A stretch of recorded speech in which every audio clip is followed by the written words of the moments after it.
नमस्कार दोस्तों, स्वागत है आपका अपने YouTube चैनल वॉइस थेरेपी में। यह सब पता होता तो कभी शादी ही नहीं करता। आखिर क्यों करनी है शादी? नीरज झुंझलाकर कुछ ऊंची आवाज में बोला। पैसा अलग खर्च होता है, आज़ादी भी छिन जाती है। माता पिता रिश्तेदारों से रिश्ता खत्म सा हो जाता है। नौकरी के साथ साथ घर के कामों में अलग मदद करनी पड़ती है। नीरज बिल्कुल भाषण देने के अंदाज में बोला। रात के 8 बजने वाले थे। नीरज सड़क की भीड़ में उलझा हुआ कार ड्राइव करता हुआ ऑफिस से घर जा रहा था। नीरज के दिमाग में विचारों का घमासान व दिल में भावनाओं की उठापटक जारी थी। ऑफिस में कीर्ति का फोन आया था कि अयान की तबीयत ठीक नहीं लग रही, डॉक्टर को दिखाना पड़ेगा।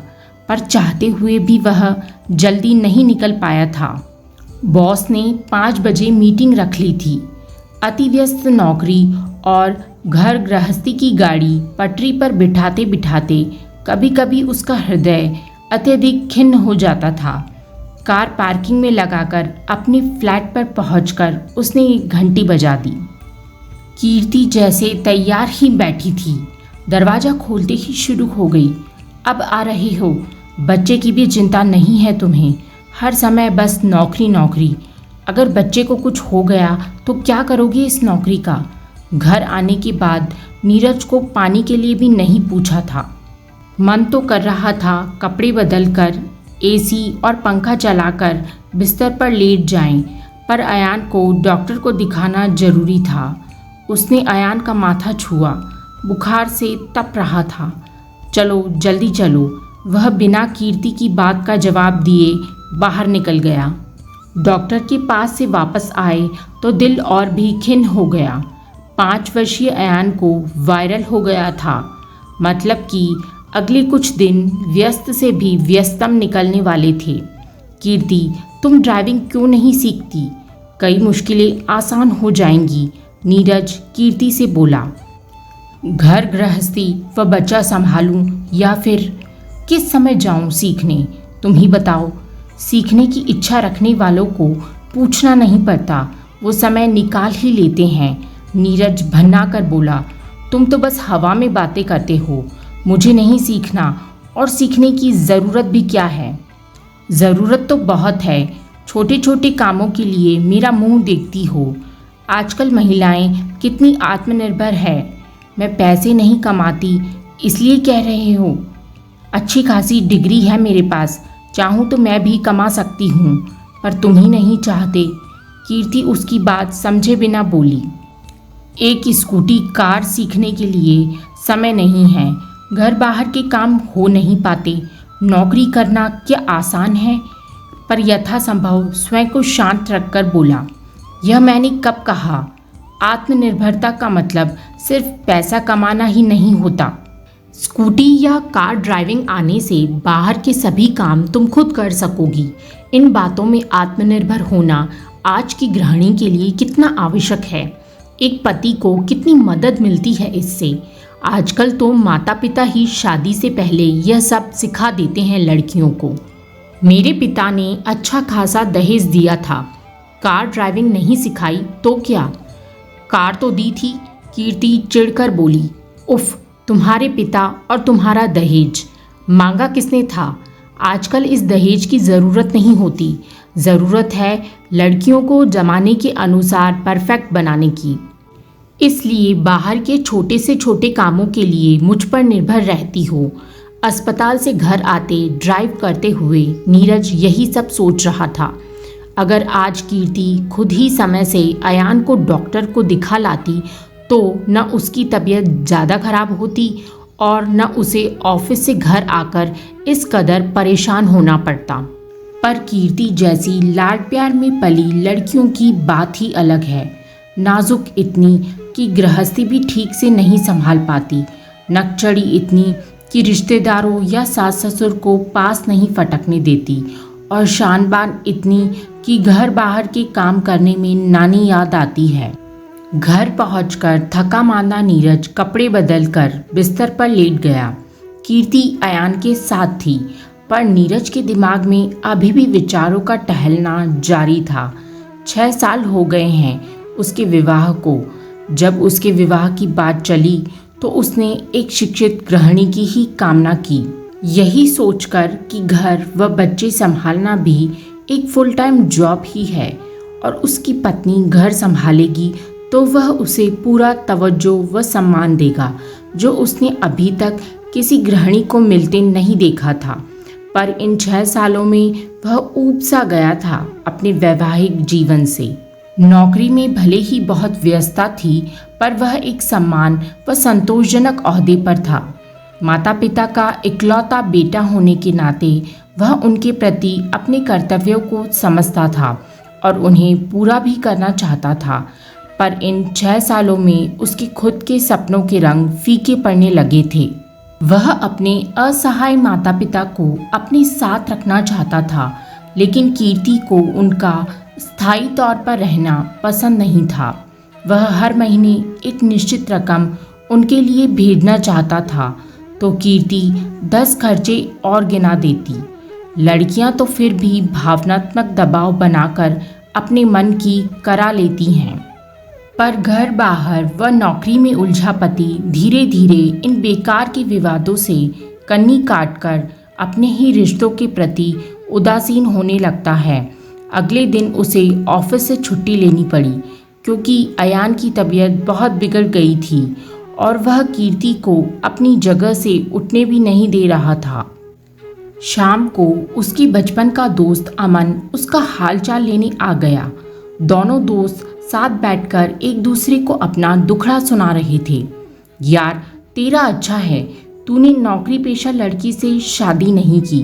बातचीत के दौरान अमन बोला, अरे इसमें क्या अच्छा है, तेरी पत्नी नौकरी वाली है, कम से कम इतनी आय तो हो ही जाती होगी कि तू अपने घर वालों की थोड़ी मदद कर सके। मैं तो चाहते हुए भी नहीं कर पाता हूँ। तो मैं कौन सा कर पाता हूँ? स्नेहा की नौकरी किस काम की? आमदनी अठन्नी, खर्चा रुपया। जो कमाती है उस पर सिर्फ अपना ही हक समझती है, अपने शौक व मौज पर खर्च करती है और अपने माता पिता भाई बहन पर खर्च करना अपना अधिकार समझती है। पर मैं ऐसा नहीं कर सकता, मुझे तो पूरी गृहस्थी चलानी है।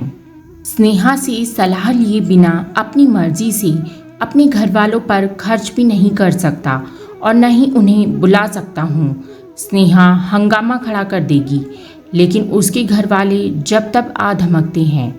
मेरे मूड की परवाह किए बिना स्नेहा उनकी खूब आवभगत करती है। आखिर घर और किचन पर तो पत्नी का ही पहरा व हक होता है ना, फिर कमाती भी तो है। अमन व्यंग से मुस्कुराया।